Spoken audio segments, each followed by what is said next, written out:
The house, Victor, the house itself lives, and I belong to its appearance. I am a prime component. It's as if, well, if I were taken away out of the picture, the house would cease to exist. Well, as I said, my morbid friend was a hypochondriac and claimed to own 1,000 illnesses and deformities, so I found much of what he had to say to be questionable. However, one night... Victor. What is it? The time has come. Lady Madeline is no more. Roderick, are you sure? Yes, of course. Don't you think I know death when it presents itself? Well, I've been waiting for this moment come. You must help me. We will take her body down to the family vault. Can't the servants... No. We must do it. But the doctor... The doctor has been sent away. It is up to us now. We will put her body in a coffin and carry it to the tomb. It's all prepared. It has been waiting for her. A massive iron door led to the vault. A small, dark, damp room immediately beneath the east wing where my own room had been.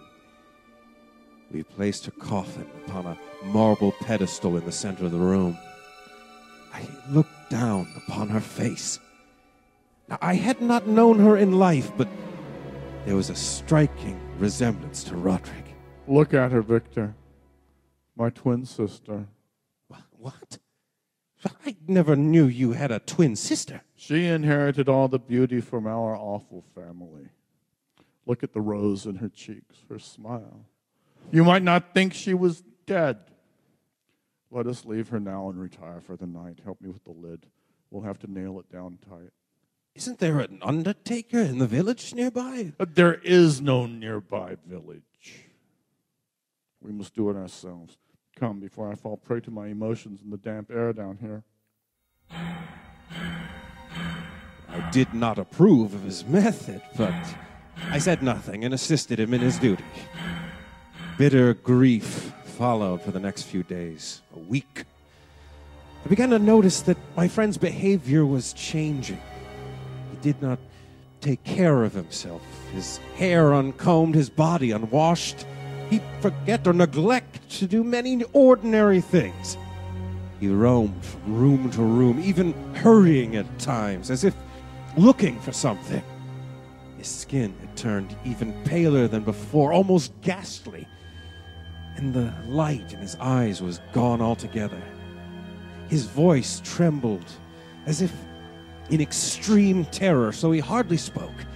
Sometimes he wanted to speak to me, but it was as if he had some great secret. Then other times I'd find him staring for long hours, listening. And because of this and all my surroundings, I was certain that I too had begun to go mad. Now, I was beginning to hear things. Roderick, are there rats in the walls? What? No rats. My imagination had created fantasies beyond anything I had ever imagined.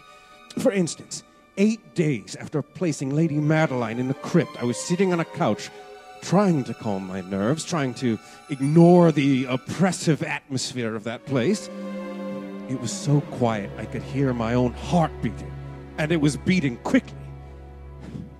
This is ridiculous, I said to myself, attempting to apply some logic to the situation. I've never been a nervous person. I have always... Listen. What's that? It wasn't my heart beating, but it was definitely something else. I ran out of the room, through the long hall, and was about to race up the stairs when... Roderick! What are you doing up at this time of the night? I thought you had gone to bed. Have you seen it? Seen it? What are you talking about? You haven't. Well then, stay where you are. You'll see it. Quite a storm out there tonight. That's when Usher threw open the window and a gust of wind nearly lifted us from our feet. The night was wild with terror. The light blinded me. The look on Usher's face was frightening. Roderick, stop this at once! You must not allow the weather to affect you like this. It's only fog and lightning and wind. Common, normal elements. Now close the window. That's it. Now, try to calm down. Look, I know. I'll read us a book, huh? Something frivolous, a romance. Let's do that, shall we? So, I reached for some antique book on the shelf called The Mad Tryst and attempted to find him some relief in the pages. Now, luckily, although the book was just terrible, it did lift his spirits somewhat. Now, when I was 22 pages into the sordid adventure, I suddenly stopped. Had my ears deceived me, or was that some strange sound emanating from somewhere in the house? Or was it just the wind raging outside? I tried to ignore it and continue. And Ethelred uplifted his mace and struck upon the head of the dragon, which fell before him, and gave up his pesty breath with a shriek so horrid and harsh and withal so piercing that Ethelred had feigned to close his ears with his hands against the dreadful noise of it, the like whereof was never heard before. Stop! Listen, I know you hear it too. Don't deny it, Victor. Hear what?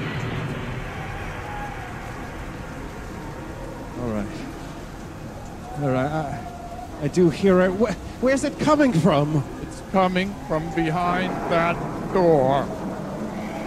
Perhaps one of the servants has left a hall window open and... What is that? Roderick, stop staring at me like that. Snap out of it, man. Come to your senses.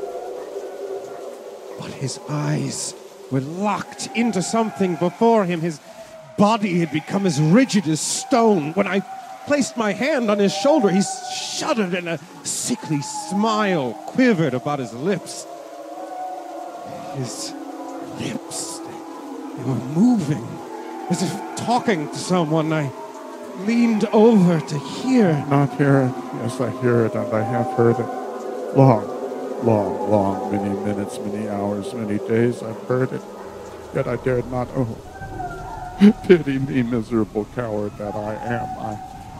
I dared not speak. For you put her in the tomb, still alive. Didn't I tell you my senses were acute? I have heard her first feeble movements in the hollow coffin. I heard them many days ago. Yet I dare not speak. How can I escape? Can you understand? She'll be here in a minute. She'll be here to curse me, to condemn me for locking her in her coffin before her time. Haven't you heard footsteps on the stairs? Don't you hear the beating of her heart? Don't you know she's standing outside that door? That instant, the great door blew open, and there stood enshrouded the figure of Lady Madeline of Usher. There was blood upon her white robes and the evidence of bitter struggle as she had fought her way through the wooden coffin with her emaciated frame. For a moment, she remained trembling, reeling back and forth in the doorway, and then she fell heavily inward upon her brother, and in a violent and now final death agonies, dragged him down to the floor, a corpse and a victim to the terrors he had anticipated. From that chamber and from that mansion I fled. The storm was still abroad, and in its wrath I found myself running down the front path. Suddenly, a wild burst of lightning illuminated the night world, and I turned to see the vast house and its shadows behind me. But it wasn't lightning. It was the house, radiating a glow, shining from the inside out. There was that crack in its facade extending from the roof to the base, and now light was pouring out of it, and then my brain reeled as I saw the mighty walls tearing apart, collapsing, exploding. and a long, loud sound like a roaring, and then there was silence, and the dark of night fell over the fragments of the house of Usher.